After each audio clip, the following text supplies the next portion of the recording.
النهارده عندنا تحدي جامد، كلود ضد جيميناي. مين فيهم يقدر يصنع لعبة الشطرنج بشكل أحسن؟ بس استنى، مش شطرنج عادية.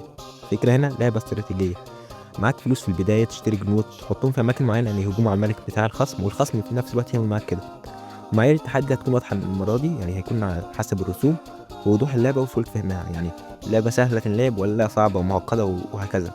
والمناسبة كان ديب سيك في التحدي بس خرجناه لأن لعبته مش اشتغلت، يعني جيت اجرب اللعبه لقيتها مش شغاله، وزي التحدي اللي هو اللي فات تقريبا، اللي هو الفيديو اللي قبل اللي فات تقريبا كذلك كان لعبته مش اشتغلت، فغالبا ما كنتش هحط ديب سيك في اي فيديو تاني.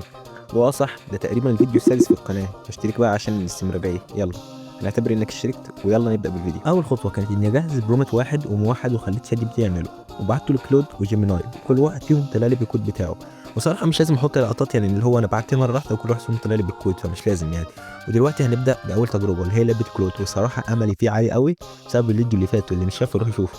اوكي، اول لعبه هنبدا بيها هي لعبه كلود. صراحه يعني انا متفائل بيه خير، فهنبدا.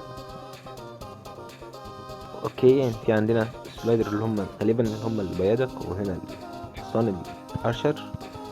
وما فيش في الشطرنج ارشر عموما، بس يعني ماشي. وستارت جيم. هنبدا. ايه ده ثانيه ثانيه، جنوده هجمت عليا بسرعه كده ليه؟ اوكي، ده بهجوم على بعض ازاي؟ اوف انتوا خدتوا بالكم اللي هو والله شكلها جامد، بيتحركوا بطريقه كويسه، شكلها جامد. والزراير تحتها تحت شكلها كويس، يعني انت لو معاك فلوس تقدر بتلاقي شكلها اتغير كده، واخد بالك اللي هو هنا كده. الاشكال جامده صراحه، الشكل جامد. فكره اللي هو يحط ايموجي في نص دايره ومكعب وحاجات زي كده شكلها جامد. مش هنكر صراحه اللعبه شكلها جامد وسوق يعني، واللعبه مفهومه صراحه، يعني انا لما دخلت فهمت انا هعمل ايه على طول. طب انا عايز اختبر حاجه، هل اقدر احط لا مش ينفع، لازم احط الايموجي عندي في اول مربعين اللي هم الشطرنج الطبيعي.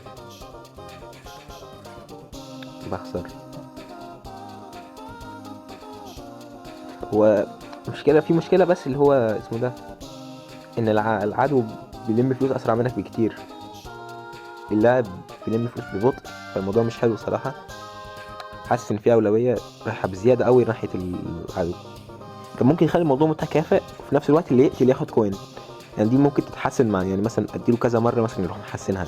يعني دي تخيل دي من محاولة واحدة بس هو عمل لنا اللعبة دي، فصراحة يعني مجهود كويس قوي منه انه يقدر يعمل اللعبة دي.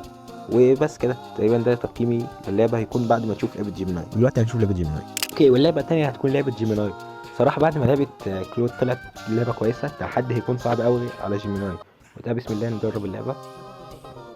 اوكي، تشيس وور. نعمل ستارت جيم. ايه ده، اللعبة اشتغلت على طول. ايه ده شكل البيضة جامد، شكلهم جامد. ايه ده، واخد بالك من التأثير اللي هو وهو بيضرب كده؟ ده في أحصنة كمان. طب ده شكلها جامد، بس الأحصنة شكلها مش أحسن حاجة صراحة. اللعبة صعبة، اللعبة صعبة قوي. هي المشكلة ان اللعبة صعبة دي في الموجودة كانت في اللعبتين تقريبا. انا بخسر الدور تقريبا اهو، انا بخسر. بس تأثير صراحة اللي هو وهما بيضربوا كده كان تأثير جامد. انا خسرت فعلا، هنبدأ من تاني.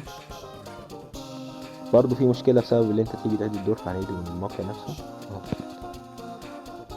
اهو. نحط اشر، نحط كده كده.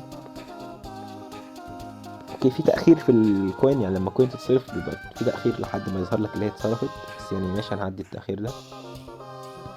وشكل اللعبة كويس يعني، بس الصراحة شبه لعبة كلود بشكل كبير. الفرق ايه بس اللي هو في الايموجي وشوية حاجات زي كده، بس الفكرتين نفس شبه بعض قوي. حتى لو لاحظت تلاقي الاسعار تقريبا زي بعض، بس هناك كان في حاجة احسن شوية اللي هو بعرفك آه، الدمج بتاع كل محارب فيهم وهكذا يعني. الموقع مش راضي نعاد. اللعبة كرشت ثانية، نطلع ندخل تاني. اوكي، هنبدأ من الاول تاني. هنحاول نفوز، يعني هحاول افوز المرة دي عشان بصراحة اللعبة صعبة. بقى معايا 40، خسرتهم وهجموا عليا هشتري تاني. استنى بس، في مشكلة. لا ده ثانية هجموا.